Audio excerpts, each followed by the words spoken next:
Hey guys, this is Kamaguno, and today I'm doing top 10 most anticipated books for March 2022. With this video, I'm going to be talking about new events coming up for series or new story arcs or new issue ones that I'm very excited for the month.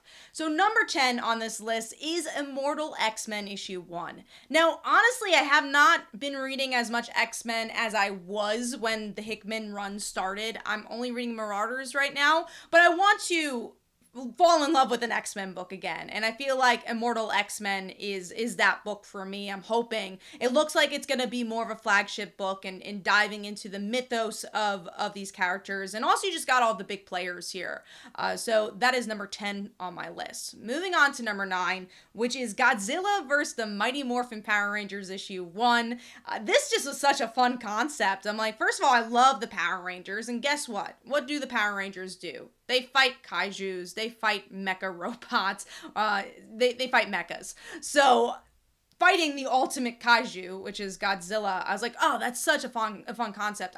I'm not as well versed in Godzilla, but one thing I learned from the crossover between TMNT, which I don't have as much of a fan base towards, you can still have a fun time with this and be new, and it could be new reader friendly. So I'm hoping either if you're a big Godzilla fan or a big Power Rangers fan, it'll be like TMNT that you'll enjoy it either way.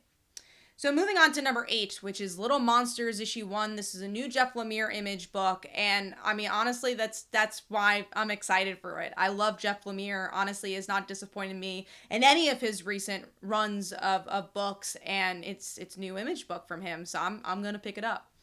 So moving on to number 7, which is Strange issue 1. I've not really read that much Doctor Strange in my life, but I also wasn't a huge Thor fan before Jane Foster, and I became a Thor fan after reading Jane and then continuing the Thor franchise following Jane's role as Thor. So I'm hoping that will happen with this new character, and she'll be a shining light like Jane Foster was and kind of give a new spin on the Doctor Strange franchise.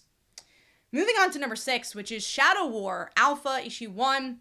This is a new crossover from DC Comics with Robin, Batman, and Deathstroke Inc. So right now I am reading Batman and Robin. I am not reading Deathstroke, but I just thought there's so much cool possibility for this story. Robin has not been talking to Batman, so that's something. He's been doing a lot with Ra's al Ghul, though, and Ravager is in Robin right now, so she's got a lot to say with Deathstroke. So I just feel like there's a lot of communication things that can happen here, a lot of cool character development story here, but also some good action. These are some big players in the DC universe, so and also Williamson's writing all 3 stories, so it's not interjecting into anyone's story and be like, I guess I gotta do Shadow War. It's a planned event, which those are the events I love the most. So moving on to number 5, which is Rogues issue 1. I believe Joshua Williamson is also writing this one, where, we have a lot of Batman going on right now. We have a lot of Batman Black Label books. This is a Flash book. It is from a writer that has wrote Flash for a while, but this is a new angle. This is a Black Label book about characters we haven't really seen much of in recent years, which is the Rogues, and I think it's only 3 issues. I feel like I'm hoping it hits a sweet spot here, and it's just something different for DC Comics. So moving on to number 4, which is Batman's World's Finest issue 1. Mark Waid has returned to DC Comics, and Dan Mora is doing the art. How can you say no to Superman and Batman teaming up here? Is it actually called Batman's World's Finest? That's so interesting if it is. Maybe it's called Superman Batman. I just wrote it wrong here. I hope it's not just called Batman World's Finest. Here's Superman. I'm so excited about the creative team for this one. Everything that's come out of it is like, whoa, this looks so much fun and exactly what we need from DC Comics. So moving on to number 3, which is SpiderGwen Gwenverse issue 1. It's been a while since we've gotten some SpiderGwen content. I am a huge SpiderGwen fan. If you're going to give me 10 SpiderGwens, I'm going to read it.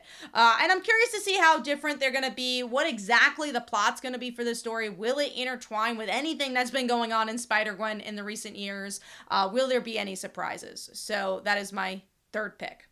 Moving on to number 2, which is Rogue Sun, issue 1. I am a huge Ryan Parrott fan. I was just talking about Power Rangers before and how I love TMNT Power Rangers and just all the Power Rangers comics going on right now. So Ryan Parrott is now writing his own superhero, and in the Radiant Black universe, which is pretty much influenced by Power Rangers. I'm just so stoked to see him write his own superhero. I really loved Dead Day that he recently wrote for his indie books. I read a lot of his indie stuff, so very, very excited to just see a new universe created by him, and seeing how it will connect to Radiant Black.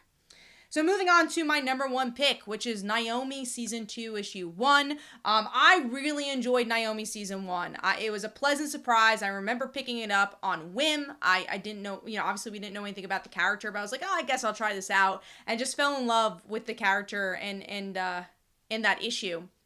And obviously, we waited a long time to get the return of Naomi. I want to learn more about her. She's been on the Young Justice team. She's been on the Justice League. So now, will that affect her personally when it comes to, when it comes to her city and learning more about herself? Because again, I don't think this was really planned to happen as late as it was. So now that there was this kind of big middle story, what is that going to mean for her character, and will we get to see more of that origin stuff that we really enjoyed from that first volume? And the artwork is just so drop dead gorgeous, and I just can't wait to read to see where this character is going to go now, especially that she has her own TV show.